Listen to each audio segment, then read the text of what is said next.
This episode of ACMG Presents Talk Time Live is brought to you in part by Viewfinder's Identity Search and Design. Your choice for web design, graphic design, and all multimedia development needs. Visit VFISAD.com and let us bring your vision to reality. Hey, this is Jeff Thorne. I am the writer, producer, showrunner of the Avengers Black Panther's Quest TV series, and you are listening to ACMG Presents Talk Time Live. It's time. Talk time. Let's go. Anime, comics, movies, and games. Come on and let's get it. Talk time.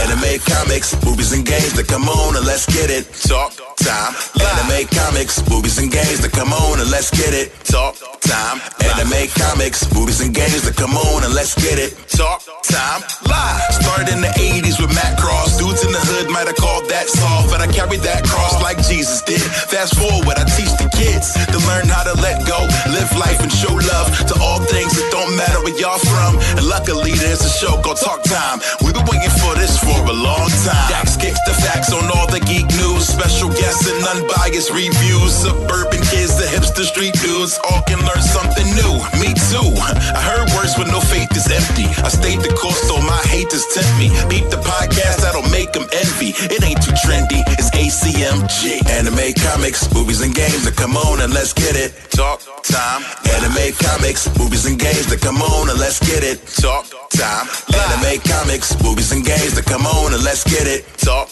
time. Anime, comics, movies, and games. Come on and let's get it. Talk time live.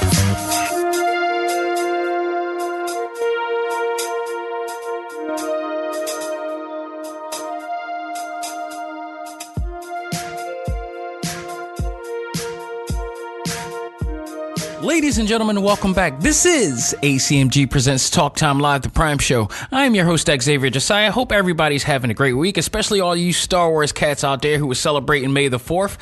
Be with you, of course. And hope everybody's having a great time. I hope you guys, all of you, got a chance to see Endgame for the second week. It may be the first time, maybe the third time or the fifth time, but I'm glad you guys all got a chance to see it. But we're not only going to stop here with Endgame talk, we're going to continue off by finally talking about which was the best of them all. So this episode, we're going to finally get together to clear up what I think is the top 10 of all of the 22 movies from the Infinity Saga. Not only that, we're going to get a chance to hear from our ACMG group, well, not exactly hear from, but get their results of what they thought was the best, as I put out a poll talking about what was the very best of the bunch, put down all 22 movies in there and see how it goes. So you might be surprised, you might not be. You might not need a crystal ball to predict the obvious on some of those suggestions, but we're going to compare and contrast mine to theirs and see what it comes up. But that's our talk topic of today, but it's not too much news going on this week. Everything's starting to slow down a bit. You know, rainy day here in Philadelphia, all good, but we're here to talk our favorite fandom, so let's get out of the way. We got a bit of news to talk about in relation to May the 4th, as well as some sad news as well, and some other news I want to talk about in continuation of the Sonic thing. So let's not waste any time, ladies and gentlemen. Let's find out what's new in the world of ACMG. And now, it's time to find out what's new in the world of ACMG.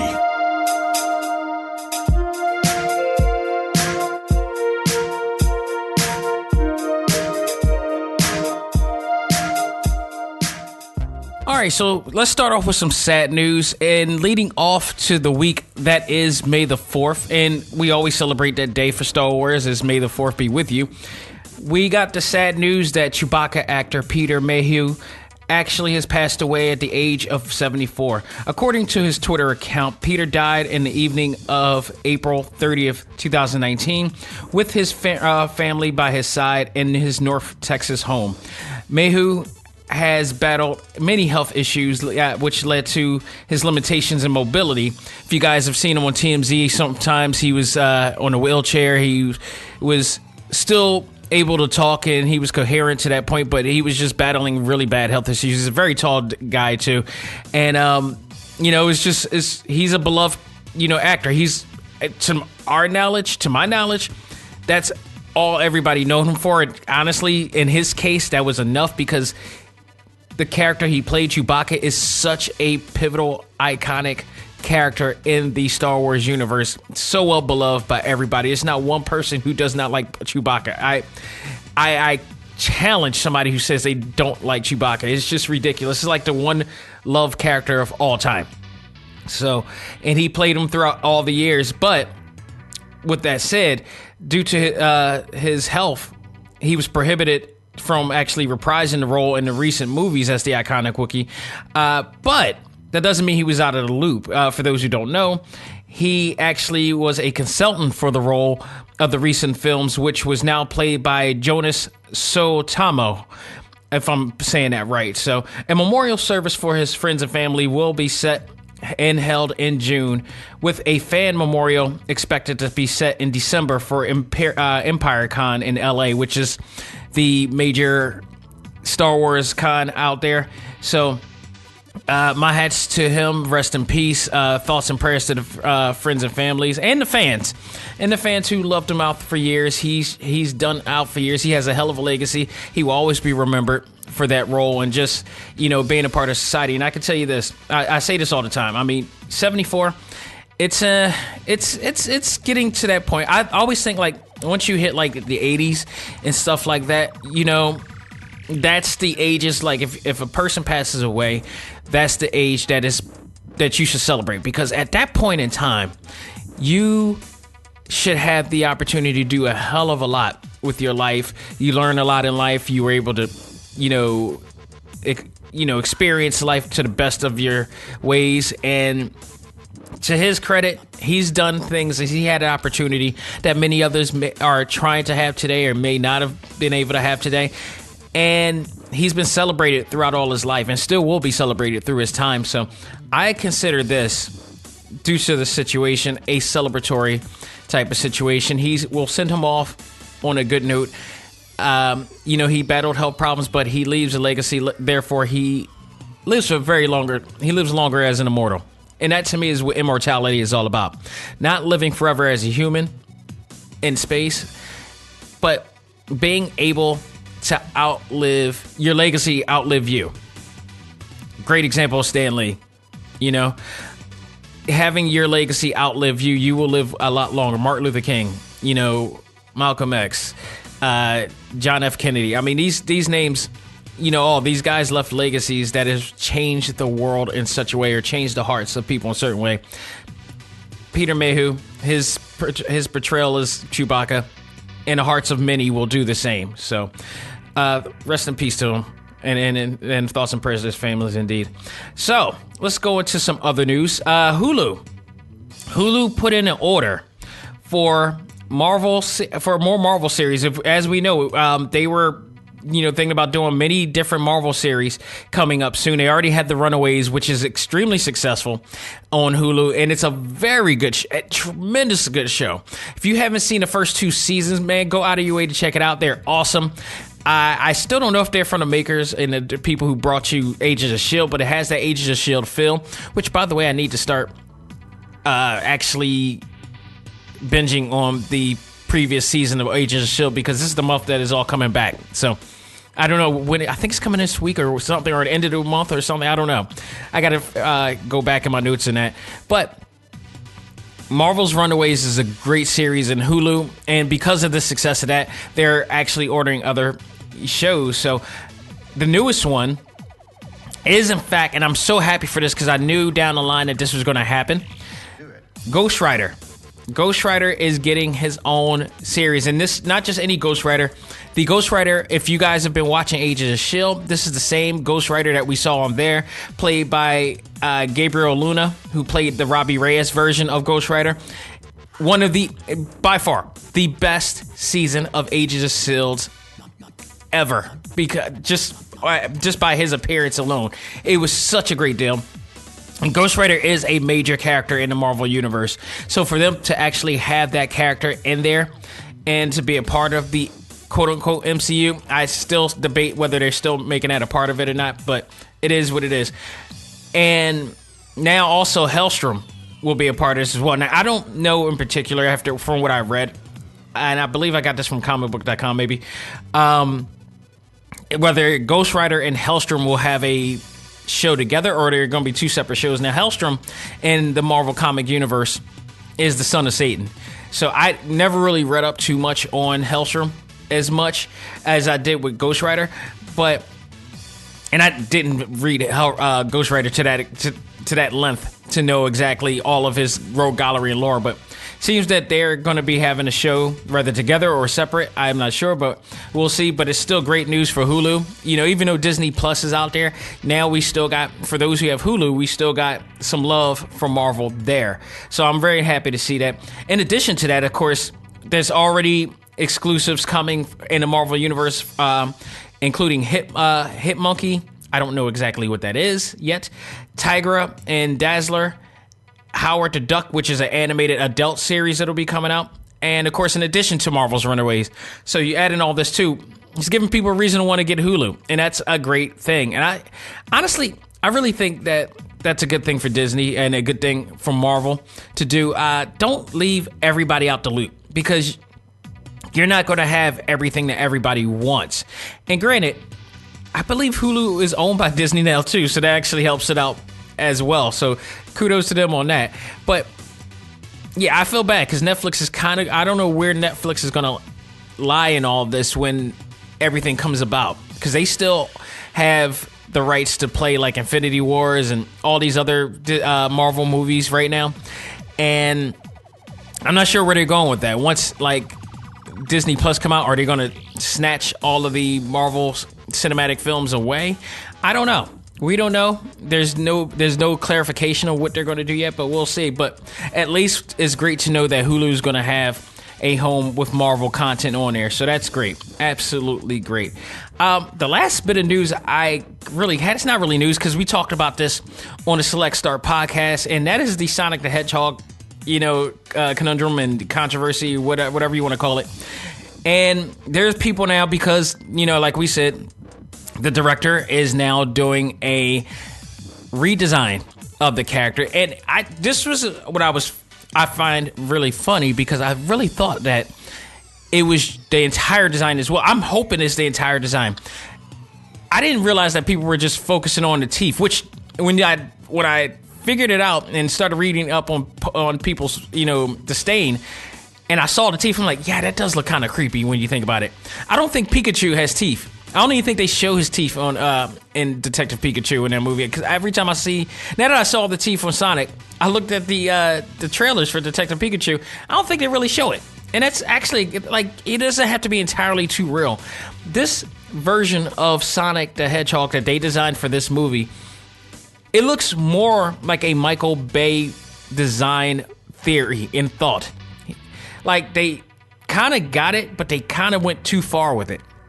I think they take it back, and I saw some fan concepts of what Sonic should look like. I honestly don't mind if it looks really kind of cartoony in a sense. Like, it's not supposed to be that real anyway, so why not make it look really similar to the game design that was originally played? His legs to me is too long, and this is I'm going to say how I would like to see it, and I'm just one person.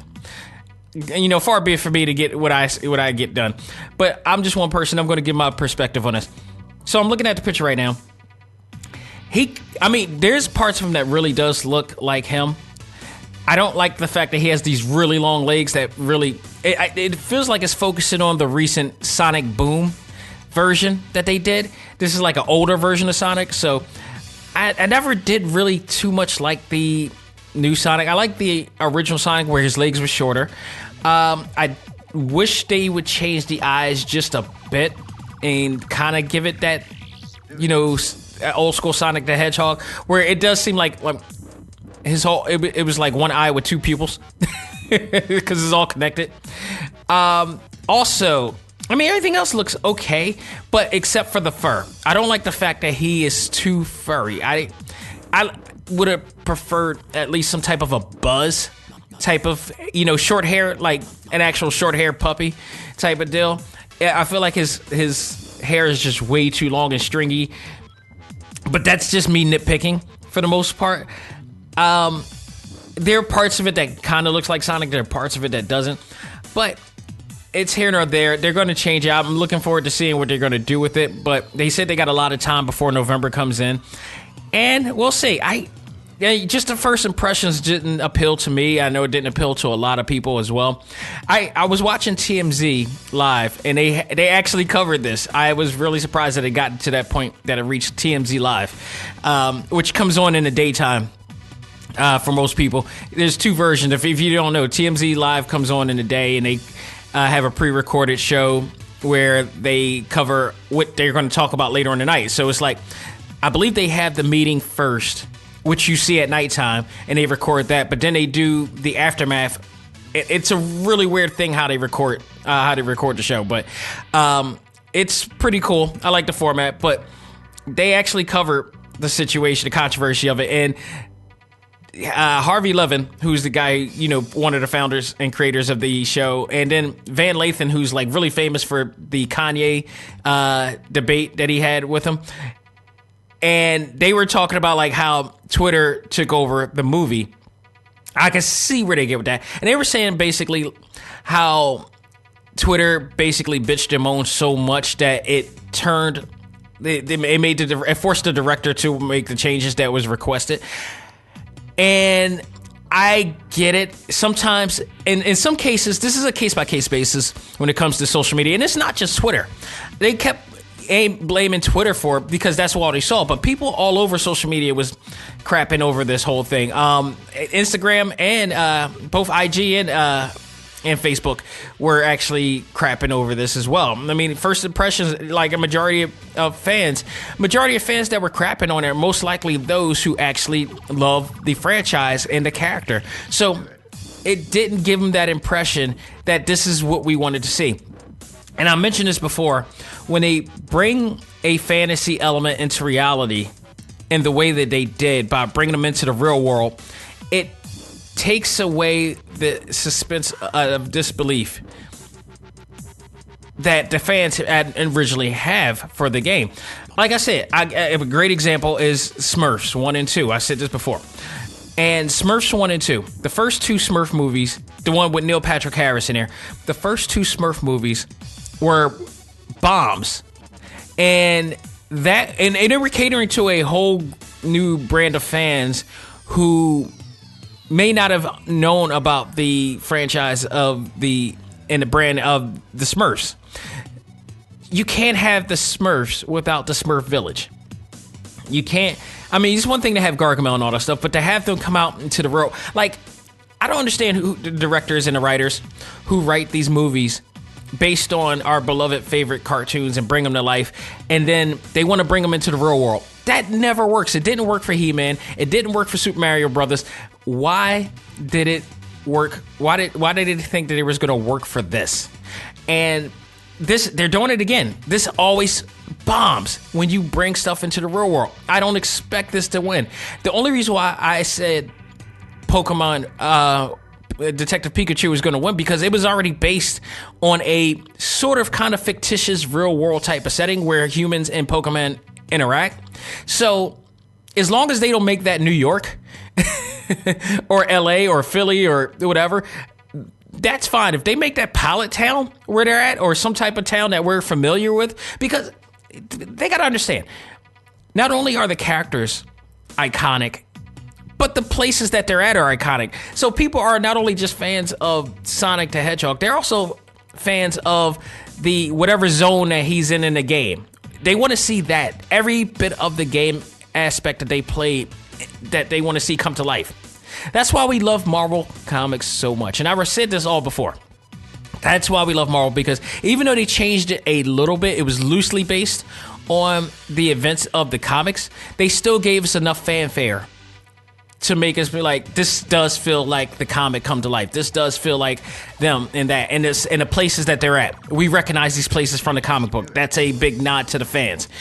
This felt like there was no big wink nod to the fans here. This felt like indulging of the director. You know, like just doing his version of what he wants to see, not what the fans want to see. And that's why there was such a big debacle and kerfluffle, if you want to say it, with Michael Bay and the Transformers. He got away with that in the first movie, but after the second and the third and the fourth, it just went too far. And it was like, we don't have to take this. And then when Bumblebee came out, it was like, exactly.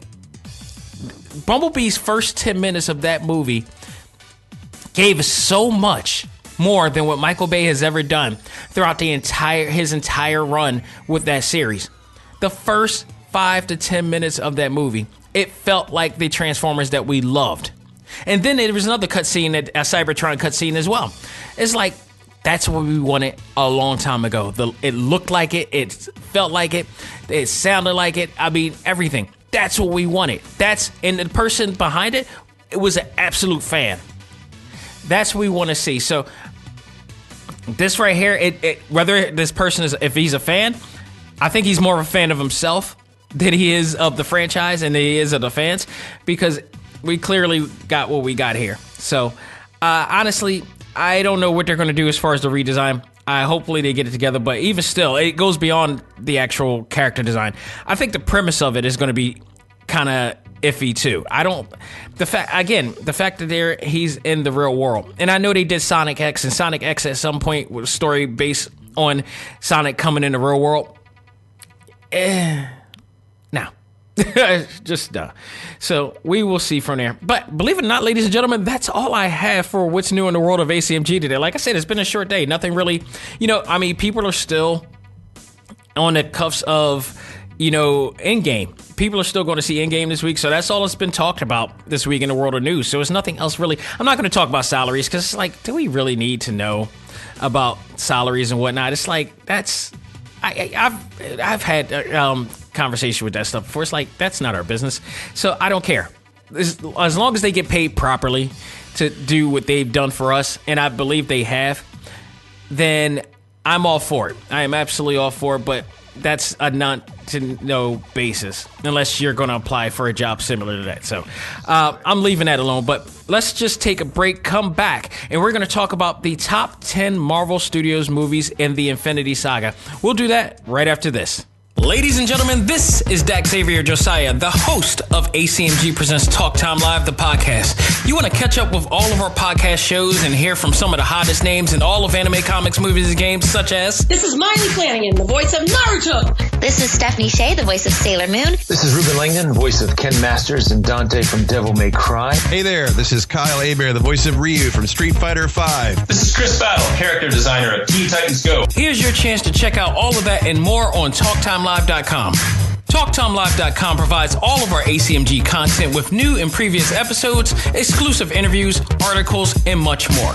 Visit TalkTimeLive.com and let us help you learn to let go, live life, and love all things ACMG. Talk Time Live. This is Stephanie Shea, the voice of Sailor Moon, and in the name of the moon, you are listening to ACMG Presents Talk Time Live. Do it. And now it's time for our talk topic of the week. Ready? Fight!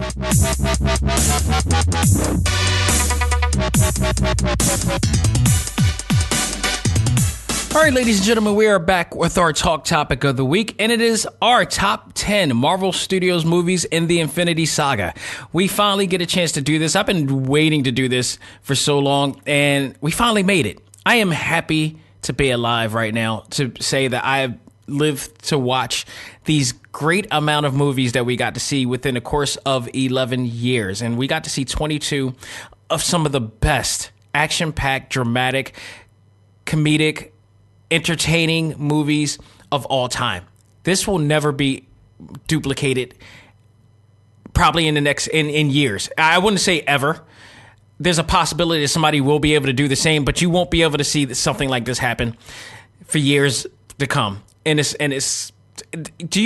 don't think people really understand how hard it was for these guys to be able to do this for 11 years and maintain the momentum that they had with each movie and everything that they had. And they had somewhat fails in the side missions that they have, and I'm saying like Iron Fist or Inhumans and whatnot, but it didn't take away from the movie aspect. Even the least favorite movie was still a good movie in comparison. It didn't hurt. I remember when the first phase came and it was like, if this bombs, especially after we figured out and we discovered that they were actually going to attempt to do the Avengers film, which at the time, everybody was like, no way in hell they'll be able to pull this off. And they did. So this is the part when people started watching closely as to what they were doing. And everybody at the time, if you guys remember back then, we were like, if one of these films bomb, this whole thing is going to be for naught. It'll be a total failure if one of these movies bomb. None of those movies bomb. And this is one of those situations where like there's always going to be some dork, some really annoying sexless dork that'll come along and start fronting like this never worked. Like one of these movies bombed. This was a disaster. No, none of these movies were a disaster, because if it ever was, we would not have made it this far. And I hate when people praise something and when it comes out and then years later they want to crap on it. As if as if they never agreed with it. Total BS. Total BS. If any of these movies would have bombed, especially during the first phase, this whole thing would not have been as successful. And not only was it successful, but then we found out they were going deeper into the well and they were doing the Infinity Gauntlet, which I thought was the biggest risky thing I've ever seen ever happen in Hollywood. And they did it. As you can see right now, they did it successful. We may never see anything like this ever again. At least not in our lifetime.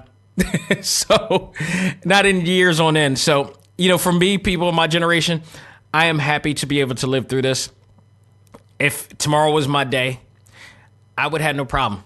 Well, I wouldn't have any problem anyway, because I'm very blessed to have been able to do a lot of things in my life and pertaining to my favorite fandoms. But this was the epitome for me. It was like, I got to see some of the greatest stories being told on film, thanks to like 2 people, 3 if you want to count it, that 80 years ago put this together. And this was absolutely awesome. So I digress. We are here to talk about the top 10.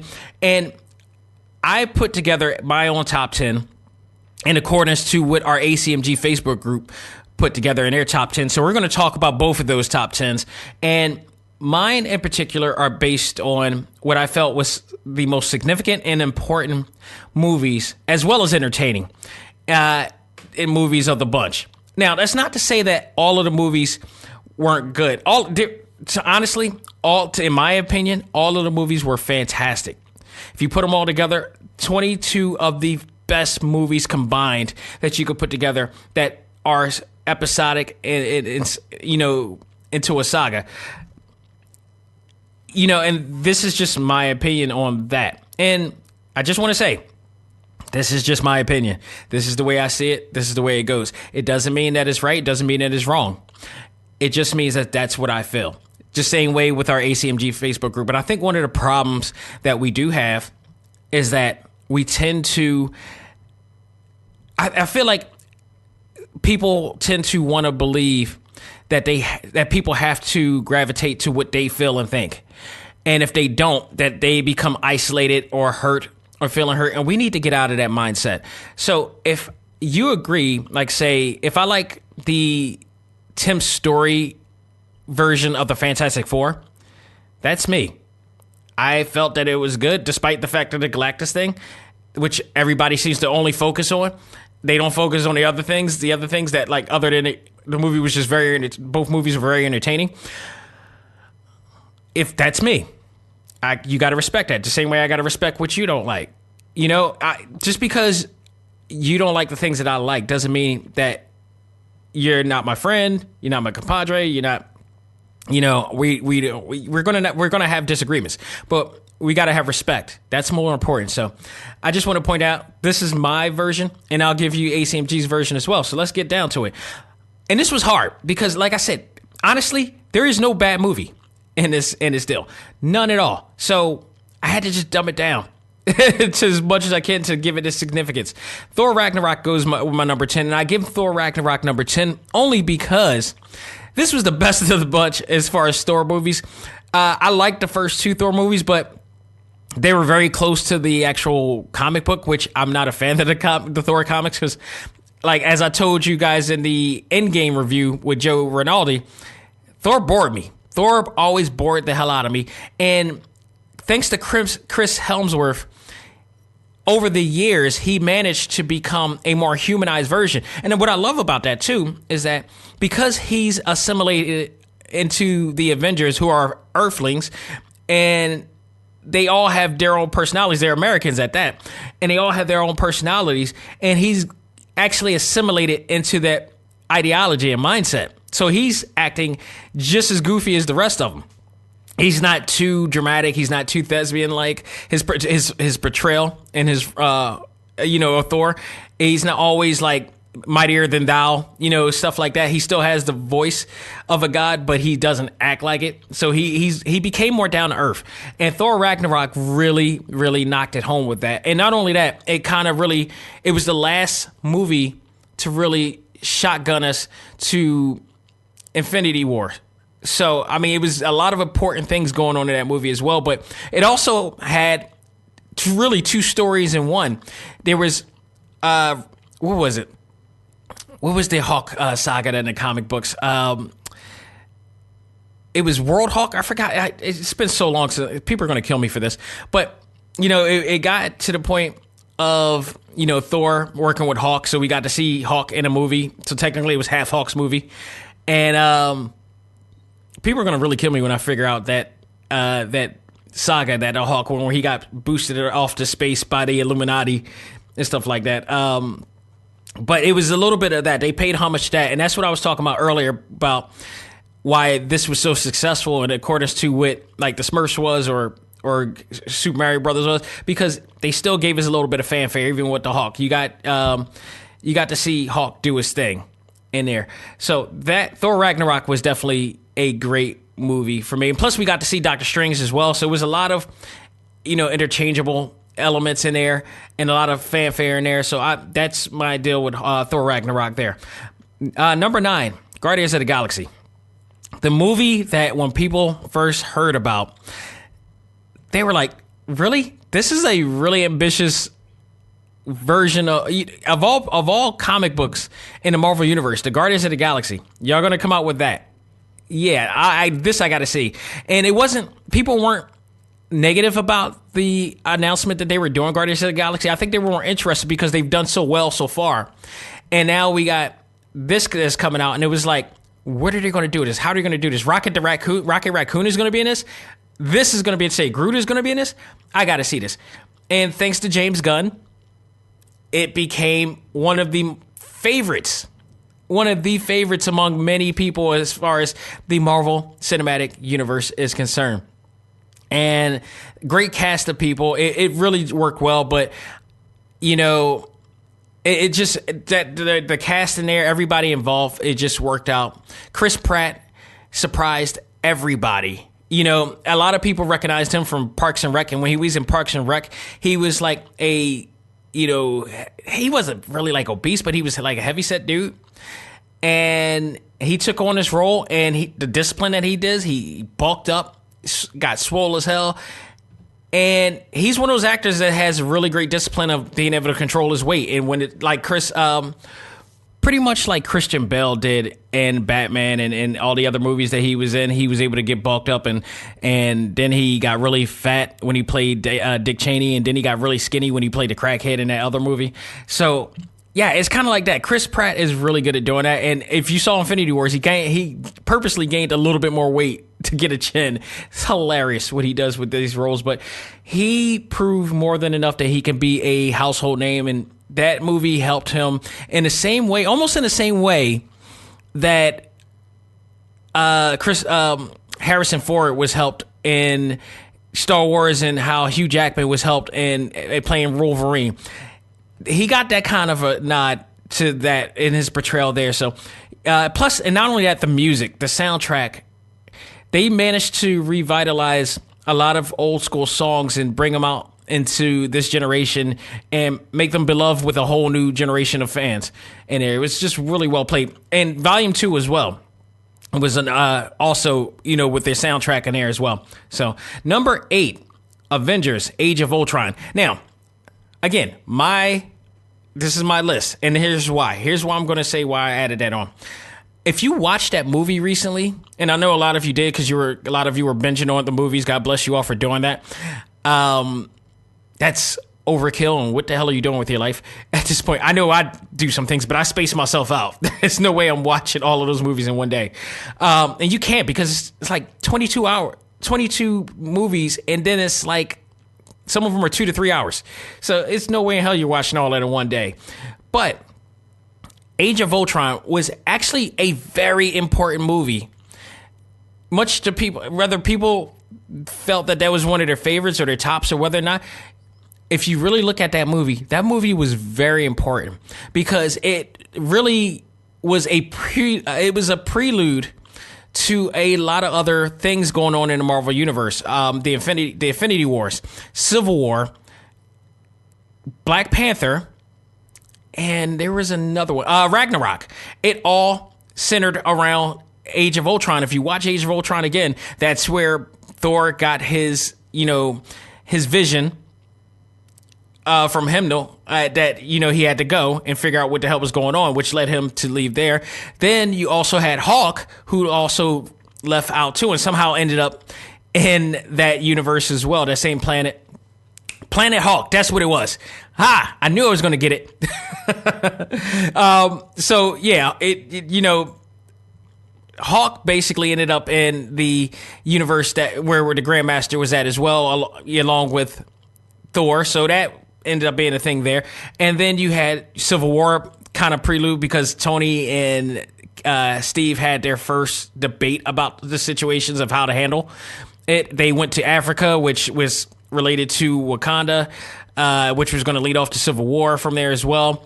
So, I mean, it was just so many connections there, so many things that were going on. And you also had the appearance of Ulysses Klaue, again, which kind of just took off from Black Panther right there. So I still wish they never killed him off. He was so good at that, as that character. But Avengers Age of Ultron to me was absolutely the big deal.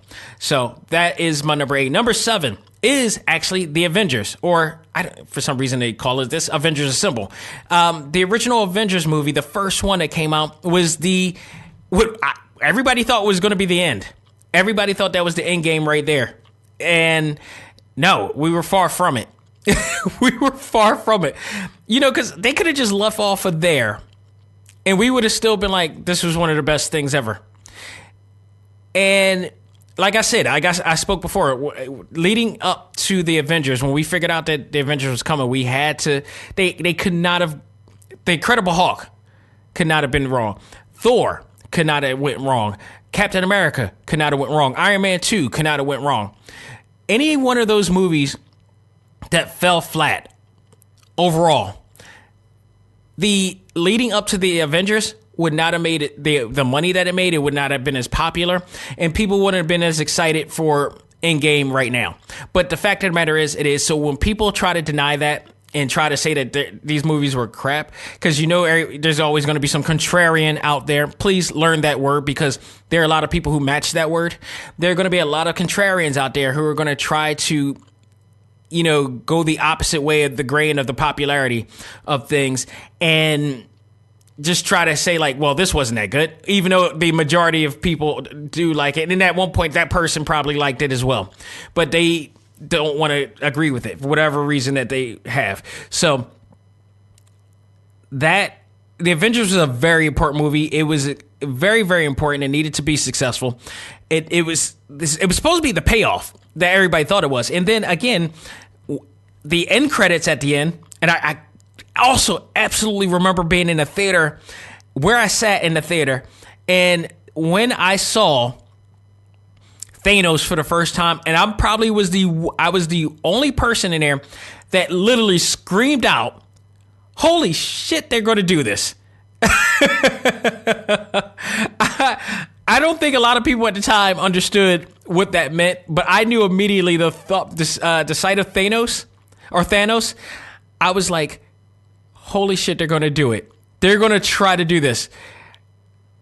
I could have been more excited. I was like, they're going to do the Infinity Gauntlet. This is a big risk. It's a huge risk.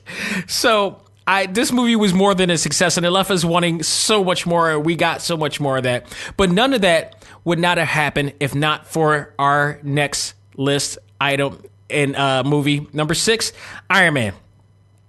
The most important movie. And yeah, you would probably think this movie should be the number 1, but we're talking about just the best in like just significance and importance and quality. It's in the list, but I had to make this number 6 because there's just there. If honestly, again, if this only led up to the Avengers, this probably would have made it number 1. But it is in the top 10. Unfortunately, it is number 6, but the other ones make a lot of sense as to why they're there. But Iron Man is my number 6, and the reason for that is basically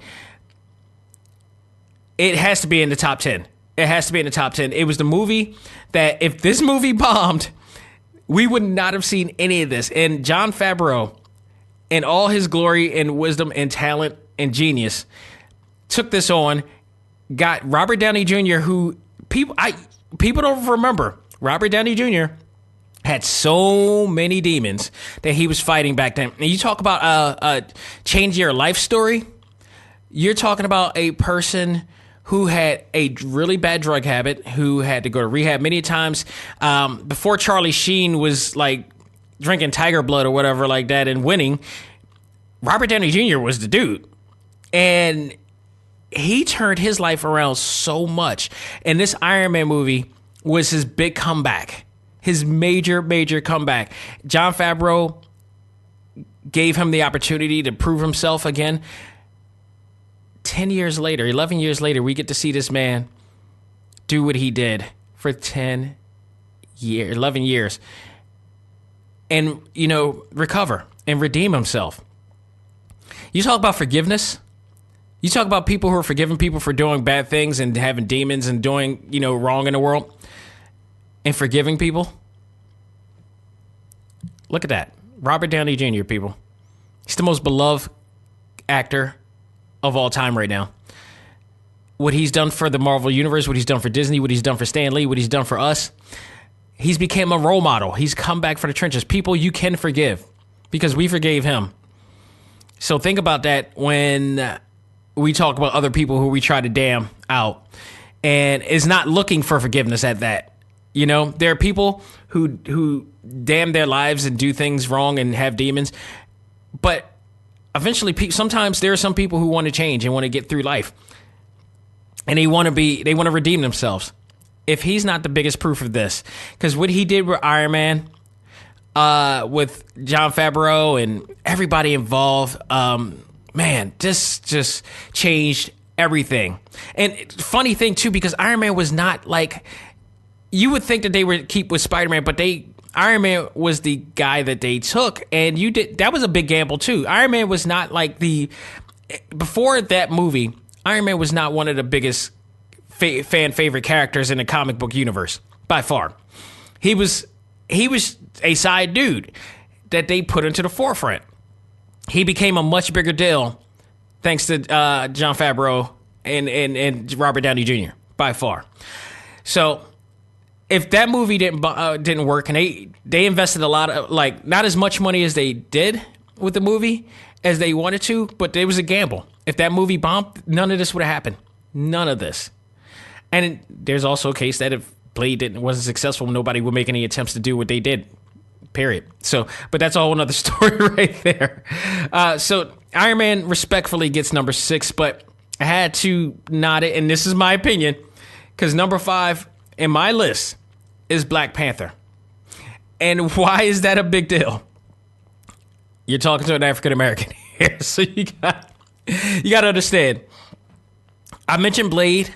Blade is actually more important than Black Panther, and if that was a part of the Marvel Cinematic Universe, that film would have been in the top 10. But Blade actually, while Blade helped kickstart all of this, not just the Marvel Cinematic Universe, what Sony's done, what everybody else has done with the use of Marvel, Fox. There would not be any X-Men from Fox. There would not be any Spider-Man from Sony if Blade, starring Wesley Snipes, did not become successful and make the box office amount of money in sequels that it did. Put it out there right now. There's nothing you could say that'll change that truth. But why this was so successful and significant was because this was done by Ryan Coogler, who's African American. This was done by a whole entire black cast. This was a cast of color. Majority cast of color was a part of this movie, and it was successful. And it was one of the first times that we had to see a movie of this magnitude brought to us and just appreciated and loved by many, not just by us, by many. So much to the point that you got kids of all kinds of colors wanting to dress up like Black Panther. You had people around the world dressing up in African kente cloth to go see a movie. What this has done for the world is help create change. And again, a lot of credit should be given to Wesley Snipes and New Line Cinema and the crew who put Blade on too. But Black Panther in this stage, in this era of life, the importance of this film, it was so important that this film was successful, and it was, and the money that it made, it's one of the, I think it's, don't quote me, it was one of the, I'm just saying it's one of the films that made $1 billion and within the Marvel Cinematic Universe, and it is also, they were Oscar nominated as well, so I mean, and Screen Actor Guild, it was nominated for a ton of awards. Whether people felt that it was deserving or not, that's a whole other thing. So, but it was beautiful. It was a very beautiful movie. It was a movie that we needed for a long time, and it was there. The impact of that movie really gave hope. And some people just don't understand it. I don't understand why they refuse to understand it. But that movie was about hope for a whole entire culture, and that's why that one's my number 5. Number 4, it's No Way in Hell. We couldn't have Black Panther unless he was premiered on this movie, and that was Captain America: Civil War. This honestly was one of my all-time favorites of the bunch for a lot of reasons, because there's such a significance to this movie. One, Black Panther was in there for the first time. We got the introduction to him. But 2, it was based on one of my favorite sagas in Marvel Comics. And Infinity, I'm sorry, not Infinity, that was my other one. But Civil War was such a great book. It was such a great book, illustrated by David Marquez, who is now in DC Comics. That is a big loss for Marvel. I tell you, man, that is a huge loss for Marvel. So, I think that was a big part of the reason why the writing too was awesome. But added on top of that David Marquez, who I think his art style is flawless, was in there. I love his work. I hope someday to get a chance to meet him, like I got a chance to meet Scotty Young. That was just absolutely awesome. I loved it. But it was based on that, their own loosely based version of that. But also, it gave us what many of our fans wanted for a long time, and that was Spider-Man coming home. And that only happened because of the Sony controvery with the email leak that happened with the CEO or president or whatever like that. And I love it because that was I love it because Marvel Studios came right in and took leverage of that. And it was like, you want to be good in the eyes of your fans and all your customers and consumers? Give us Spider-Man. That's how important comic book movies have become these days. So important that Disney decided to buy Fox. So, I mean, you got to think about that as far as the value of Western movies never did this. Sci-fi movies never did this. Horror movies never did this to this magnitude. Comic book movies make moves in the world, in America. So, the value of that, it says a hell of a lot. I mean, we look back at this like maybe 10, 15 years from now, and look how much of an impact these movies and this genre of movies has done for Hollywood. It's amazing. But we got Spider-Man for the first time. We got to see Tom Holland, who, in many's opinion, is absolutely the best Peter Parker, possibly the best Spider-Man of them all. We had a few Spider-Mans come along the way. Tom Holland has really killed it in this role. From the minute that we got to see him for the first time and how he gelled with Tony Stark, it's been an awesome, awesome relationship. I really am looking forward to seeing Far From Home, but I'm really afraid that it's maybe the last time we see him in the Marvel Cinematic Universe, and it's a shame if that's the case. But we got to see him. We also got to. It also showed that when in the hands of Marvel Studios, it can never go wrong. And they made Sony look like crap. This is pre Into the Spider-Verse, which really saved Sony's ass right there, because it wasn't damn Venom. It's not going to be any of those other movies coming up. But that it really showed, like, in the hands of Marvel Studios, we can make magic with your own licensed product. And they did. So this led to Homecoming, and this led to Far From Home, which is coming out. And Sony is not really sweating it because they getting all the box office proceeds from those movies. So they're getting a good deal out of this, which is why I'm hoping that they still continue this deal. So you have that situation. So and they just put it together, and for the first time we got to see a really huge battle between good guy versus good guy, and they did for like 16 minutes 52 seconds, I believe. We got to see one of two or three great battles in the Marvel Cinematic Universe by far. It was just absolutely fantastic. I remember every single scene from that. Everybody got their shine. This was the Russos really killing it right here. You got to remember the Russo brothers are the directors behind Community, which is one of the best comedies ever that ever come out. And it's really cool to see that these guys are multi-talented in different genres of filming and directing. So this was really awesome. Number 3. We talk about the Russo brothers and how powerful they are. As much as I love Civil War, and this is a really debate. I love Civil War. I really, really love Civil War. But we cannot forget how important this other movie, their first movie that they directed, was. And that was Captain America, The Winter Soldier. This movie was so freaking important. And it changed the landscape of everything. It changed the landscape of S.H.I.E.L.D., of the way everything, it expanded from not only the movies, but the TV show, because everything that happened in the movie affected Agents of S.H.I.E.L.D. So, and it helped Agents of S.H.I.E.L.D. Like, literally, the minute that Winter Soldier came out, Agents of S.H.I.E.L.D. just became a much better show because their tie-in with the Winter Soldier and the S.H.I.E.L.D. situation, because S.H.I.E.L.D. was disbanded because Hydra really was compromised, or pretty much compromised, S.H.I.E.L.D. for years. I also like the fact that Endgame followed up on that majorly. I love that they followed up on that. It was a major deal.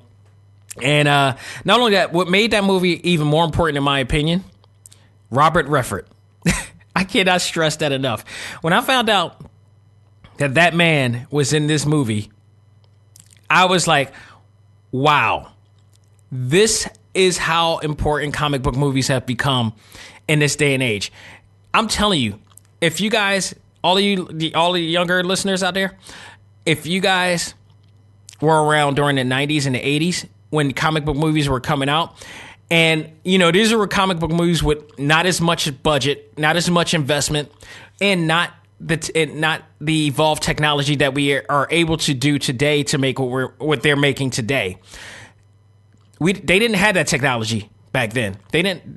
James Cameron came out with Battle Angel Alita this year, and that movie should have come out like almost damn near 20 years ago. He didn't want to do it because he knew that down the line we would have the technology to create this movie. And now we do. And now it was made, and that's a really good movie. As a result, I love that movie. But he knew he was a futurist in some cases, like Tony. He knew that the type of movie that he wanted to make, it wouldn't be made during the 90s. Especially because he saw some of the movies that were made and was like, no, I can't do it. It's not the right time. But, we had the original Captain America from back in the 90s, which really, if you cut off the other hour and maybe 15 minutes of it, the movie is actually pretty good. But if you bring it all in, it sucks because they went a total different way. if you look at some of the movies that we had back then, some actors like Angela Bassett, Robert Redford, Robert Downey Jr., anybody in the Marvel Cinematic Universe that is a Oscar-winning actor or actress in the 80s, if they say that they wanted you to do a comic book movie, they would decline it so quickly, because in their minds, they're trying to become a serious actor or actress, and being a part of a comic book movie with, most of them would have thought that it would have ruined them. It would have ruined their career being a part of this, and people wouldn't take them, Hollywood wouldn't take them seriously when it comes to doing more pivotal roles and in serious roles. And when it comes to Robert Redford, 80s Robert Redford would not agree to do this movie.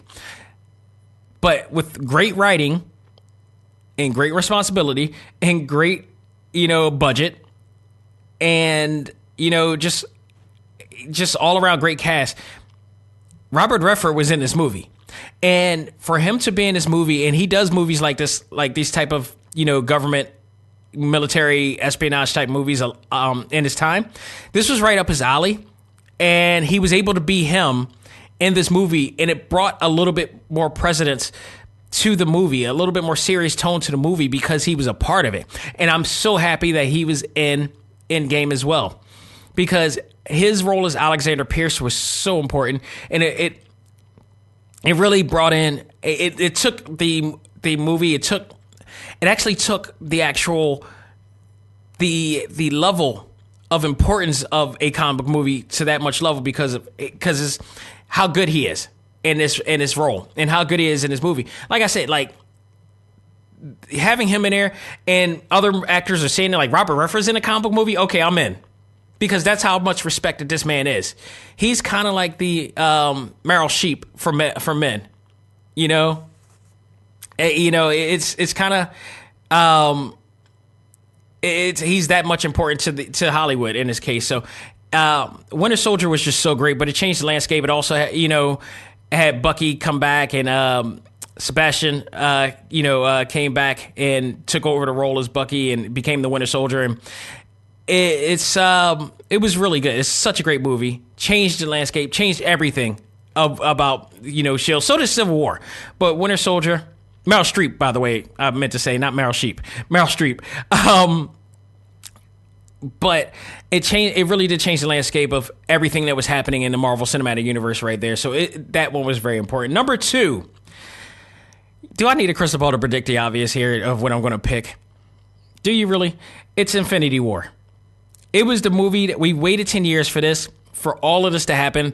Thanos finally getting all the gems, and him snapping the finger. You guys read the Infinity Gauntlet. You knew this was going to happen. It was how it was going to happen, and how they're going to get back, and how it was going to. Did we not know?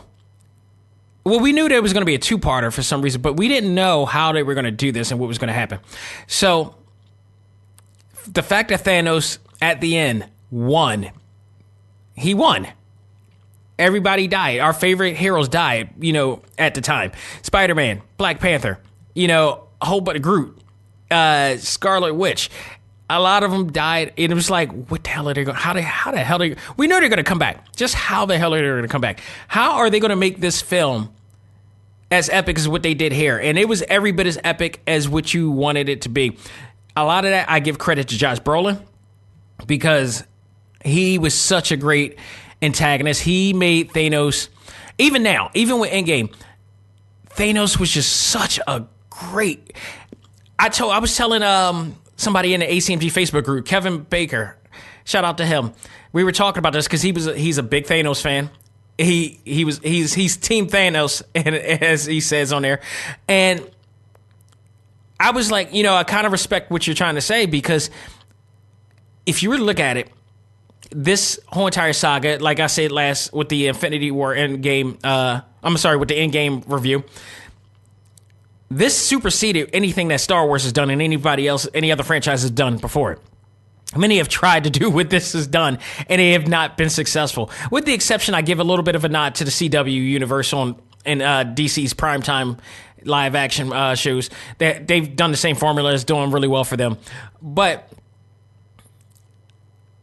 Josh Brolin as the perfect antagonist for this, the ultimate antagonist. And we had like 11 years of bad guys, from the cinematic universe to the Netflix universe to the ABC universe, which is all connected together.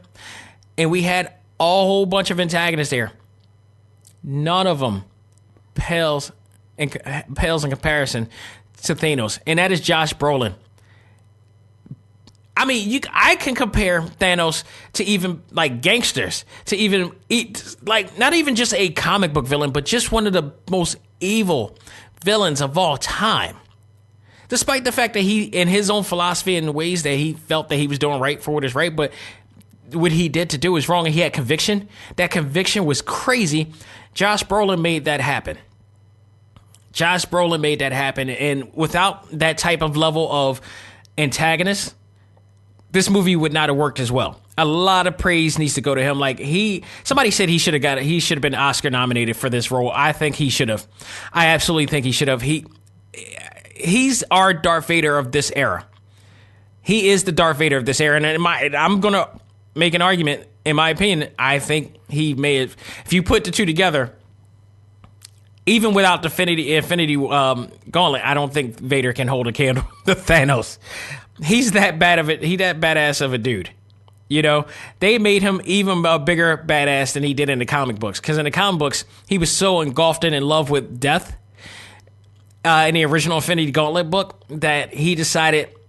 I love the storyline of Infinity Wars way better, of the Infinity Saga way better than I did with the Infinity Gauntlet, because in the book he did it because he was in love with death and he wanted to impress her.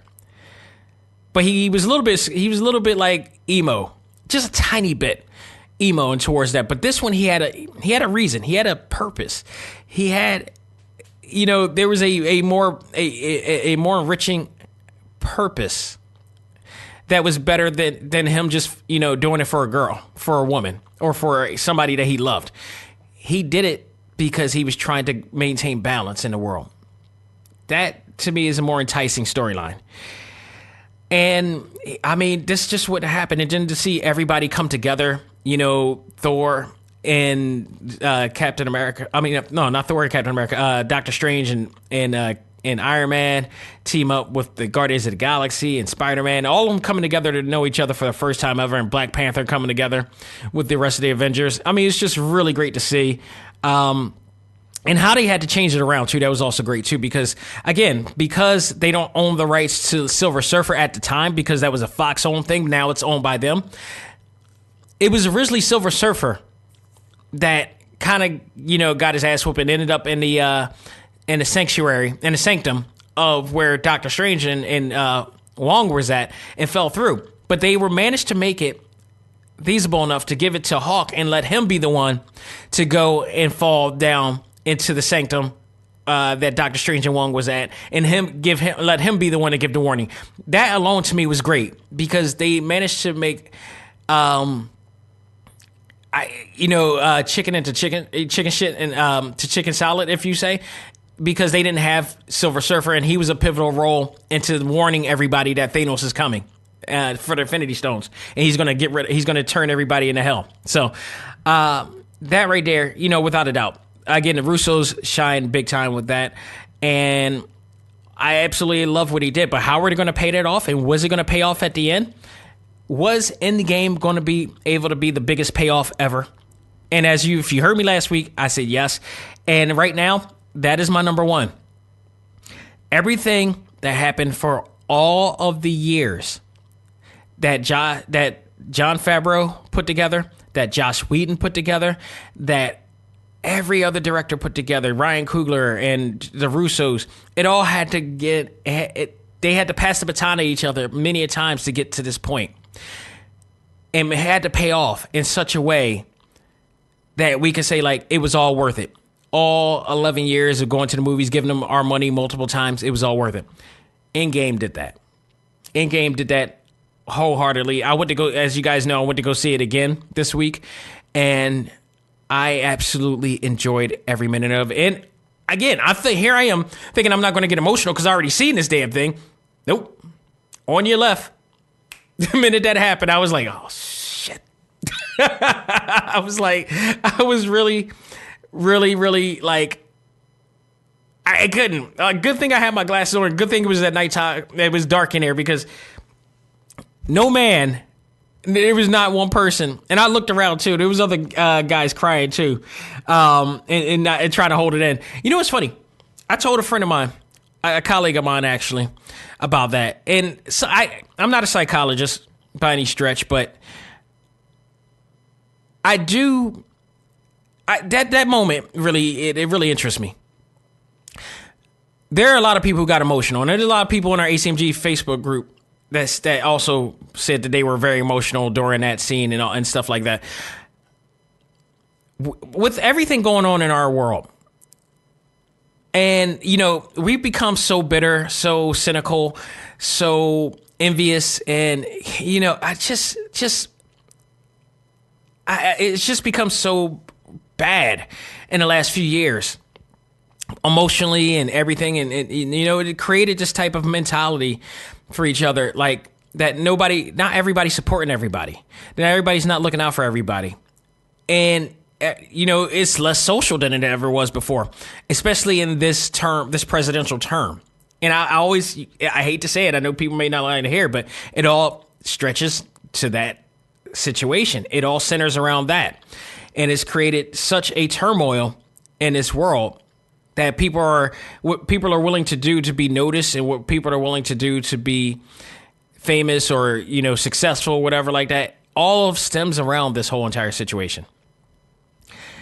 But when you see that moment and you see people, and myself included, get really emotional when you see Cap is fighting for everybody.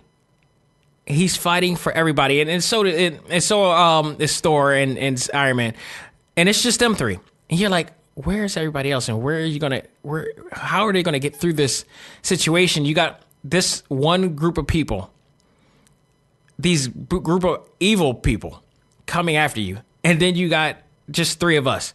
And we're trying to create community of our own, and we're trying to make change in the world. And then all of a sudden you hear on your left, and followed by a bunch of portals opening, and an army of different beings of different kinds, cultures, or whatever come together.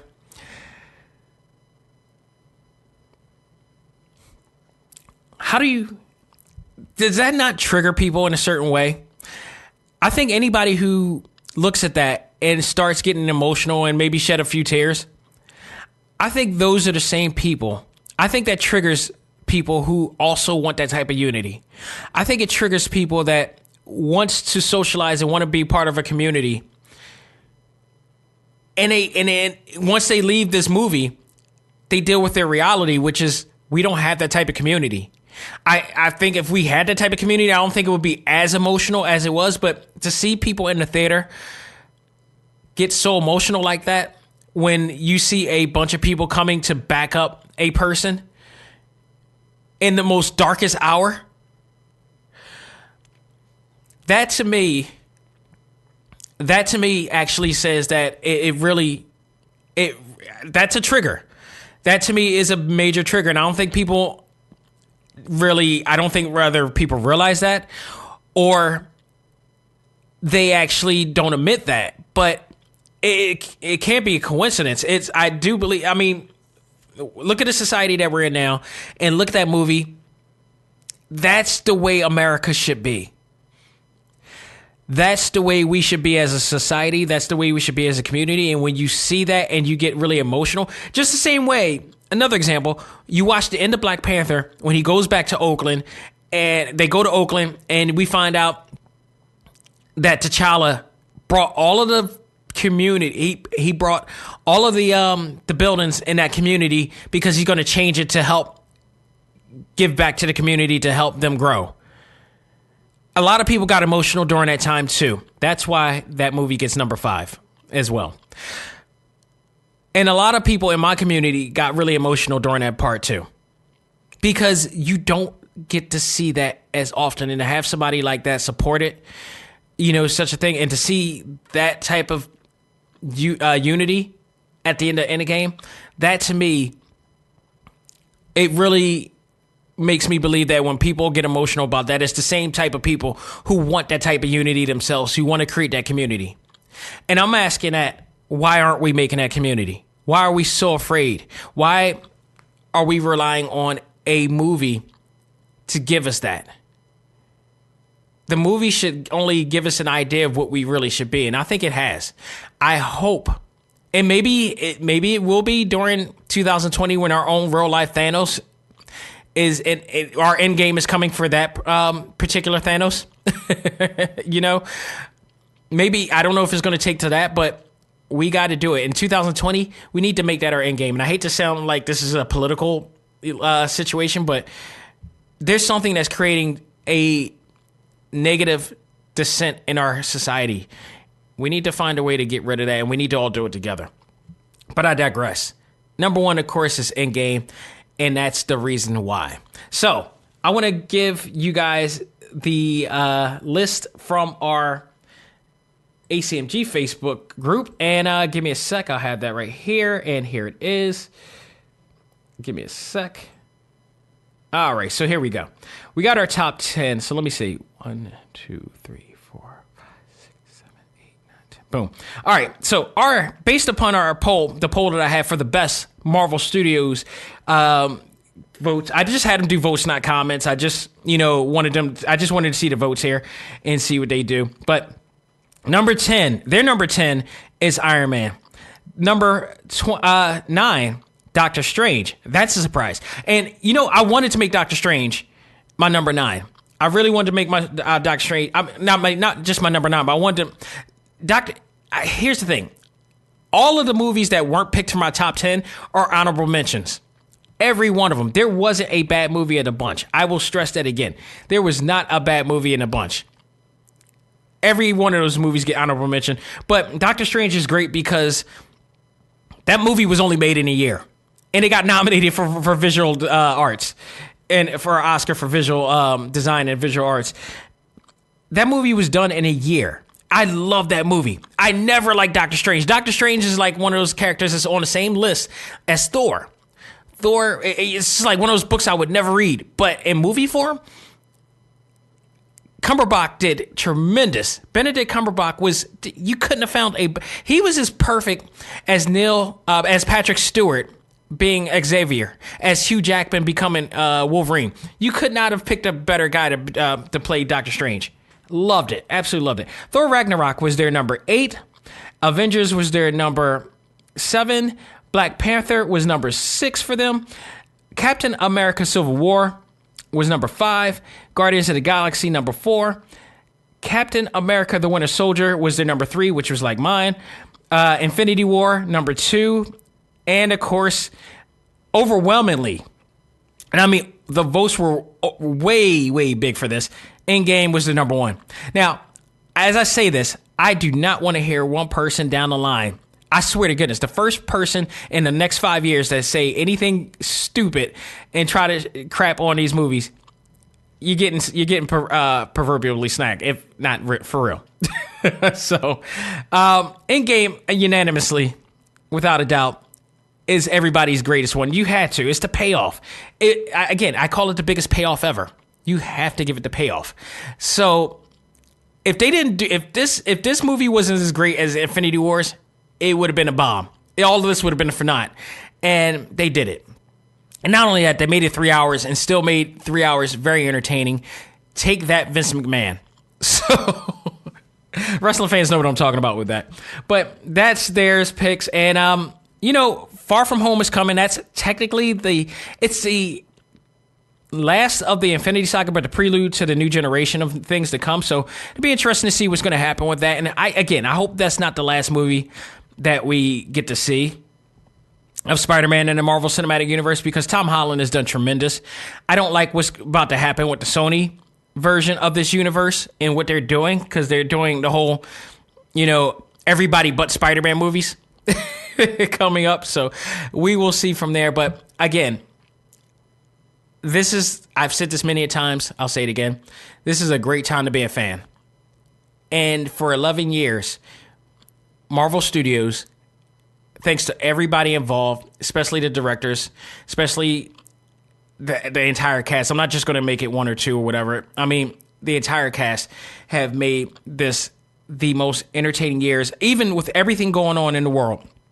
The one thing that we were able to count on was a great Marvel Studios movie. So even with everything, turmoil, racism, dissension, everything, just, politics, everything going wrong, you can always count on Marvel Studios. You could always count on it. And thank you to the one and only Stan Lee, Steve Ditko, and Jack Kirby. Hell, Tom Lee Comics, everybody involved. Jim Starlin, who was actually in the damn movie, in the scene. Jim Starlin, the artist for Infinity Gauntlet, was in the actual group therapy scene, the support group scene. He was in there. Arthur Adams, everybody involved in bringing this together from the comic book universe to now. Thank you guys so very much for this. This has been awesome. I'm looking forward to seeing what the new generation of Marvel Studios movies, and if that bombs, I said it before, if that just having a bombs for some reason, it won't take away what they've given us with the Infinity Saga. So thank you guys for that. Ladies and gentlemen, that will do it for this edition of ACMG Presents Talk Time Live. Just a note, next week is Mother's Day weekend, so I will not be doing a show next week in honor of all moms, including my late mother, of course. So I'm going to be taking a break from that. And Detective Pikachu comes out that week, but I'm going to review that next week, or maybe even earlier in the week, maybe. Whether I'm going to do a select start podcast this week, that's here or there. That depends on how the week goes. But I did get a chance to play Code of Princess. I'm still, honestly, I'm still playing the hell out of Mortal Kombat right now.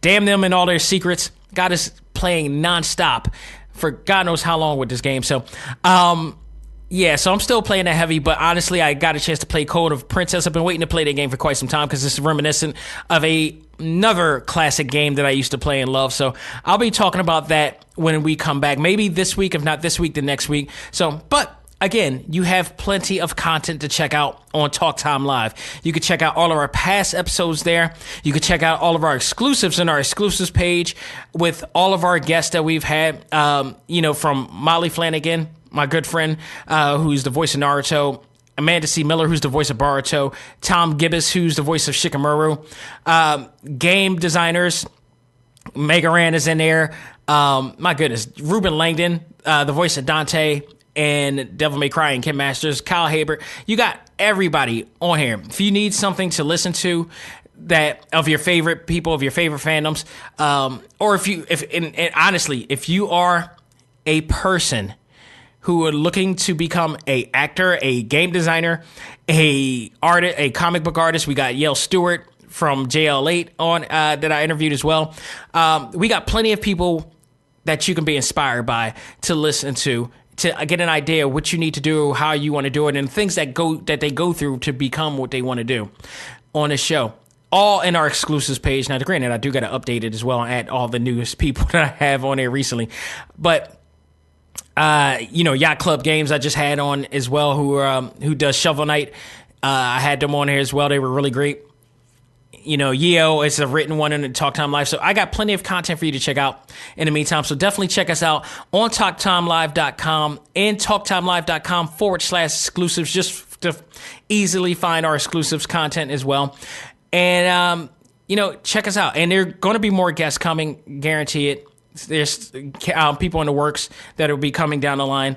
I love doing the show. I love all of you who take the time to listen to this show, and just trying to create community and trying to create more fun and entertaining for all of us, and just to keep letting people know that you can do it. You can really do it, and having these people on just reassures you that you could do it. Especially after you hear their stories as well. So go ahead and check it out there. You can also go on iTunes, Stitcher, iHeartRadio, Google Play, Podbean. Missing anything? YouTube, on my YouTube page at Dax J. Martin Cheeves. I'm going to probably change the name to format the show better. So stay tuned for that as well. And just, keep us going and keep us growing always. And you can also follow me on IG, aka Instagram, at Dex Xavier Josiah as well, if you want to follow up on everything there. Check out our ACMG Talk Time Live Facebook page as well. So there's no shortage of places. And if you want to join us and keep the community growing in our ACMG Facebook group, check us out on facebook.com/groups/ACMG1 as well. Great group of people in there. They're my all day, every day.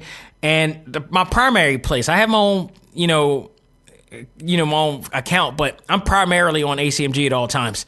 So, just, keep it up there. If you want to really create a community and create that unity that you saw in a symbol, really like that, you got to reach out. You got to become more social. So do it on all those assets, on all those, formats there. So, folks, that'll do it. On behalf of myself, this is Dax Xavier Josiah saying, learn to let go, live life, and love all things anime, comics, movies, and games. This is ACMG Presents Talk Time Live. I am out of here. Take care and have a great week, people.